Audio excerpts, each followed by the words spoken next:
Video seorang tenaga kerja wanita Indonesia di Hong Kong viral di media sosial. TKW yang bernama Yuni ini mengeluh karena celana dalam seharga sekitar Rp140.000 yang ia kirim ke Indonesia dikenakan bea masuk dan pajak sebesar Rp800.000.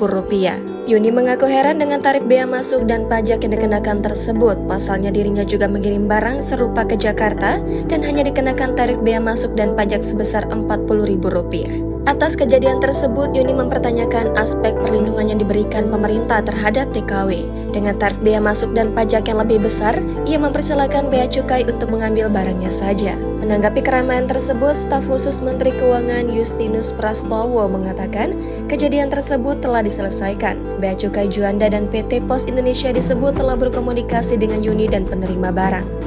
Lebih lanjut, Justinus menjelaskan tingginya tarif bea masuk dan pajak atas celana dalam kiriman Yuni disebabkan oleh kesalahan input data pabean. Dalam dokumen pengiriman barang, harga celana dalam ditulis dengan dolar dan tidak merinci dolar apa yang dimaksud. Petugas pos waktu menetapkan nilai pabean dolar yang tercantum sebagai USD, ternyata dolar Hong Kong, ujar Justinus. Atas kejadian tersebut, Bea Cukai meminta kepada pengirim barang dari luar negeri untuk menulis keterangan mata uang secara spesifik. Dengan demikian, kesalahan pengenaan tarif dapat terhindari. Download Tribun X sekarang, menghadirkan lokal menjadi Indonesia.